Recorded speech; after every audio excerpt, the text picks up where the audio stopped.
Today we come to the end of our 60-unit series, our overview of Christian doctrine, and it's only appropriate that when we come to the end of our study of the things of God that we should be studying what happens to us at the end of our lives. And the glorious hope that we as Christians have is that of entering into our rest in heaven. Every Sunday, we see God's sign of the promise of rest that is before every believer, as the Sabbath day is God's established sign of His promise that we will enter into our rest in the future. But there are those in our day who doubt that there's life after death, and who say to us that our hope of heaven is just so much pie in the sky.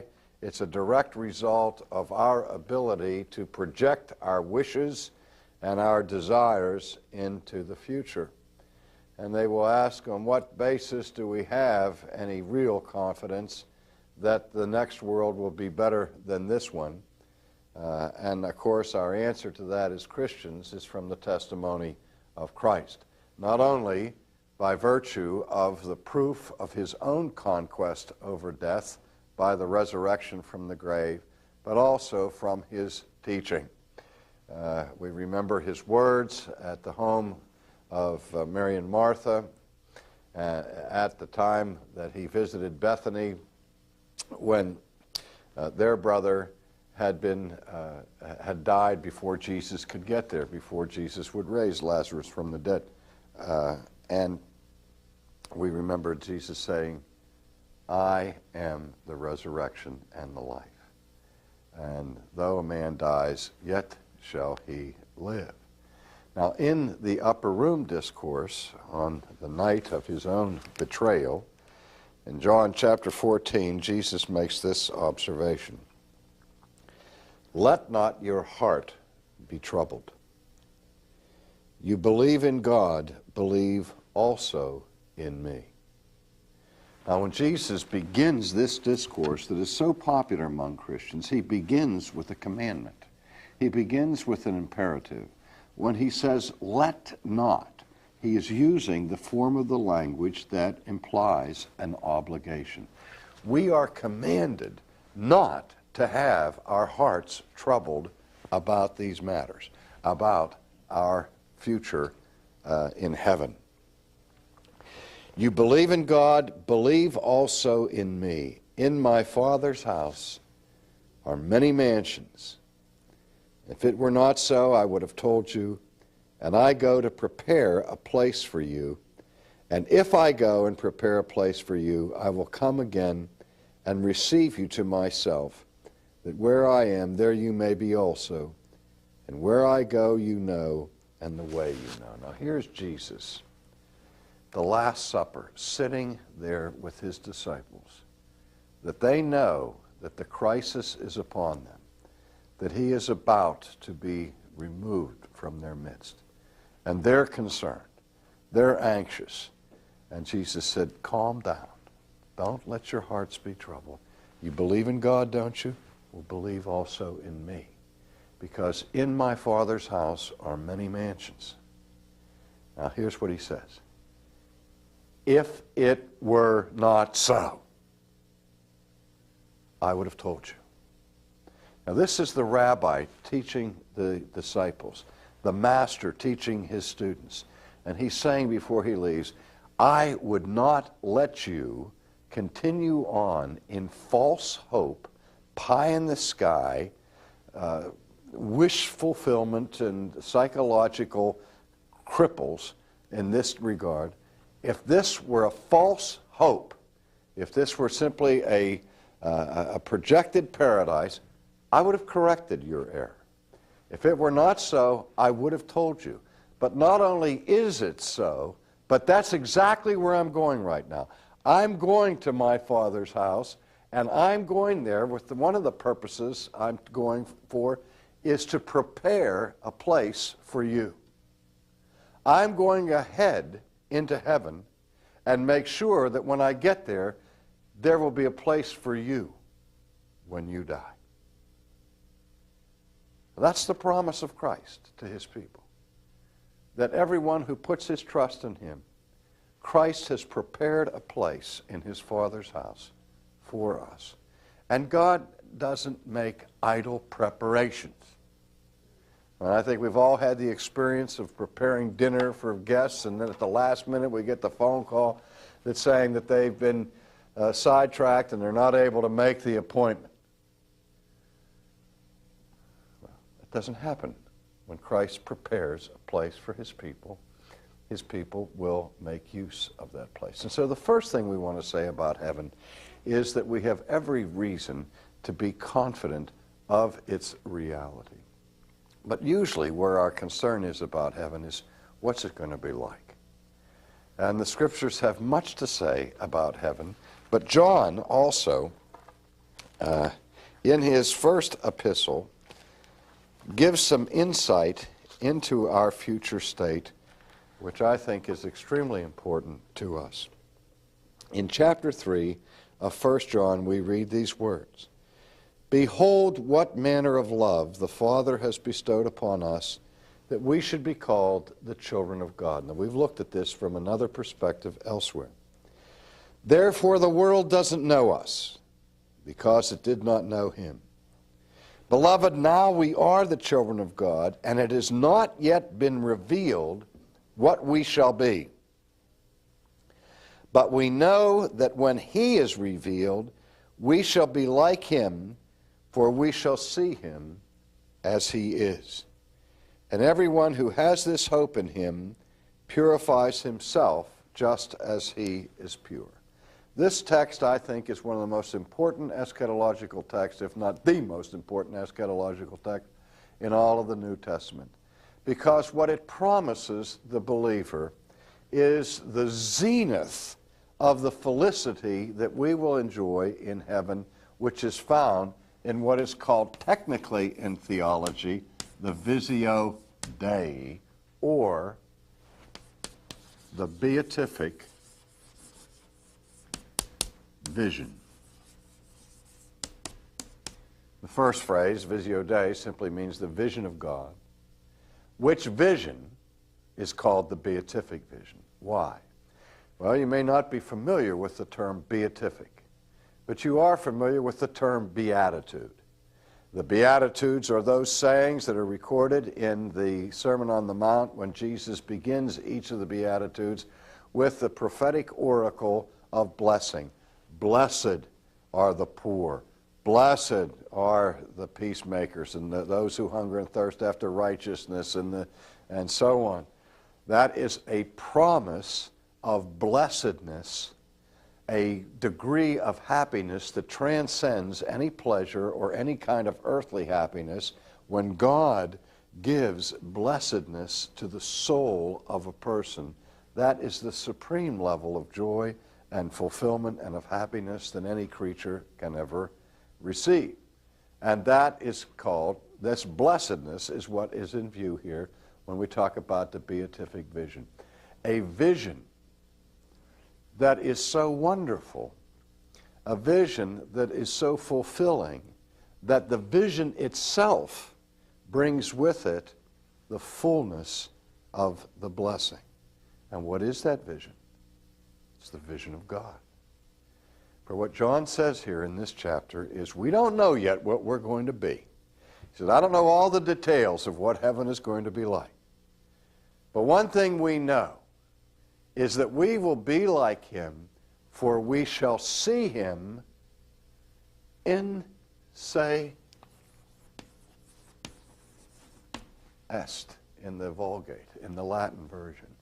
We will see him as he is in himself. We're going to be able to see and to behold not a theophany, not an indirect manifestation of God, not a burning bush, not a pillar of cloud or a pillar of smoke, but we're going to see him as he is. We're going to see him in his unveiled being. Now, wait a minute. In the Old Testament, all of the joys and blessings that people experience by the nearness of God have a limit. And the limit is this: no man shall see God.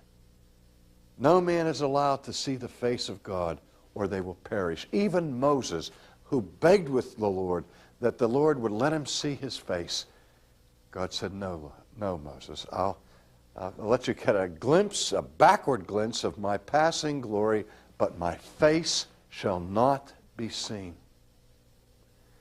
That kind of intimate vision, face to face, looking directly at God, is what is absolutely forbidden every mortal in this world.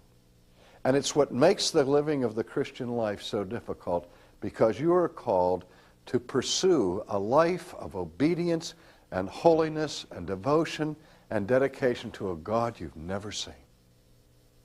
That's the hardest thing of the Christian life, is that we serve a master who is invisible to us. Never heard his voice, never seen him.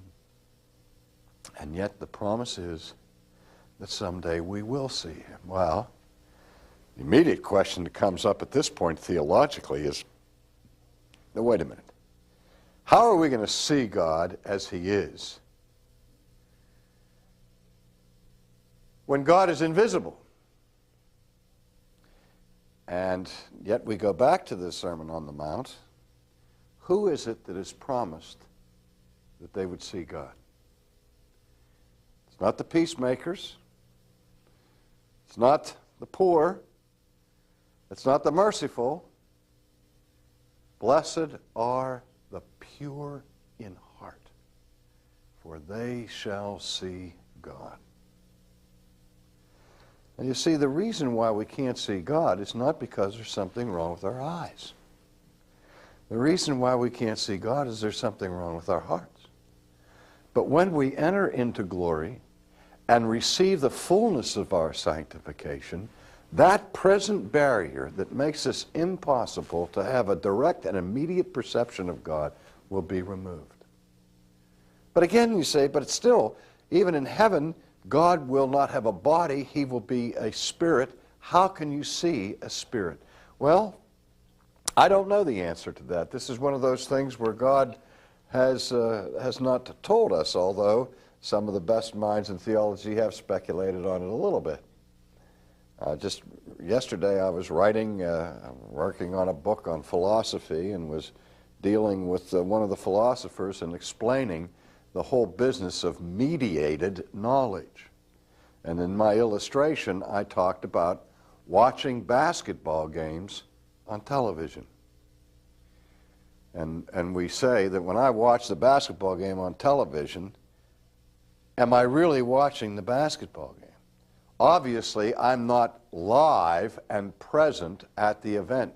The basketball game is taking place miles away from where I am. What I am watching is an electronic broadcast and reproduction of what is taking place miles and miles and miles away. There is a medium between the game and me. And so I am being made aware of what's going on in the basketball game through the media. What is a media but an intermediary that communicates something that's going on over here to someone who is over here? Now, why do I say that? I said, well, I didn't see the game. I was only looking at pictures of the game. Well, if I were at the game,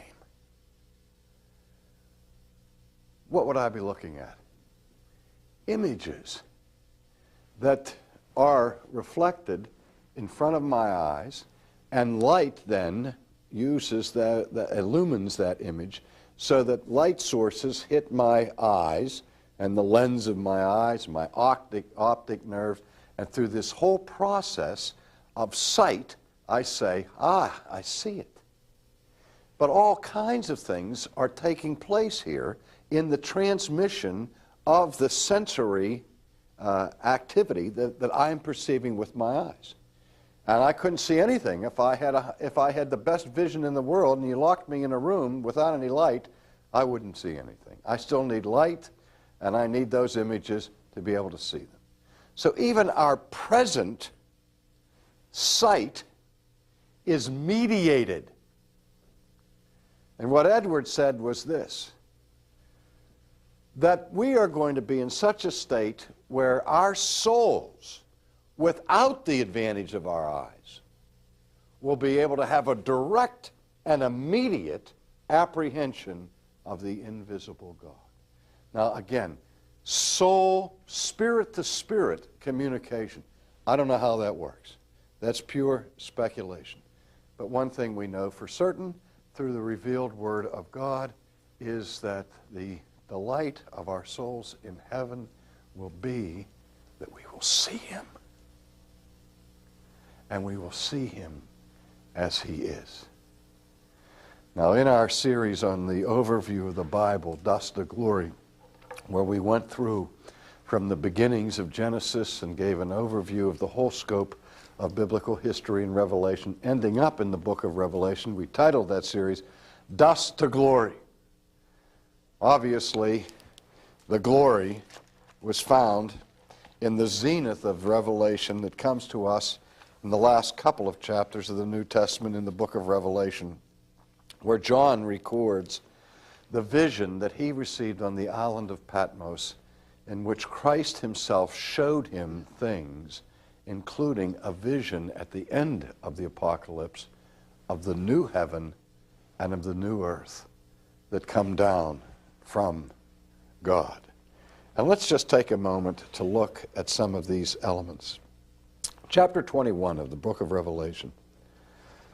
Now I saw a new heaven and a new earth, for the first heaven and the first earth had passed away, and there was no more sea.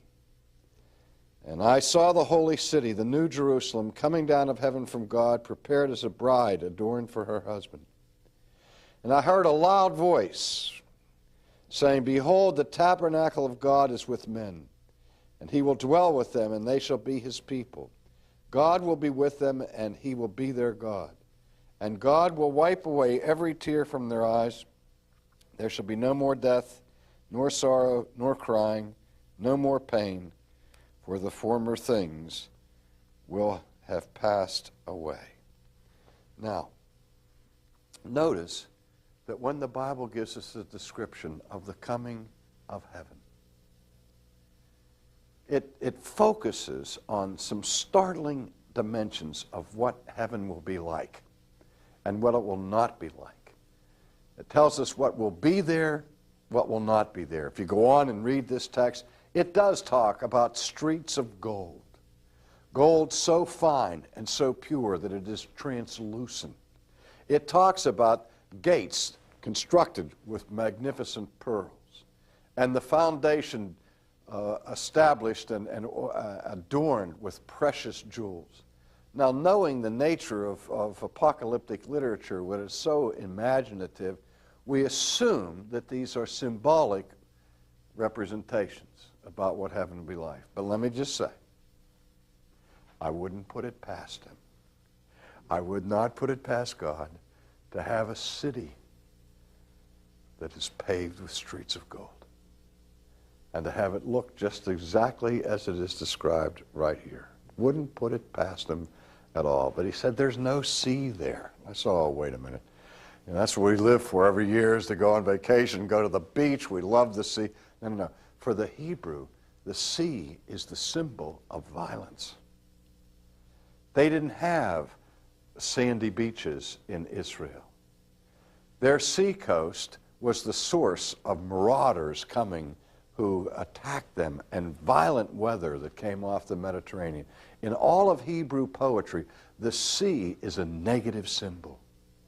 It's the river, it's the fountain, it's the well that serves as the positive image in the Hebrew poetry, not the sea.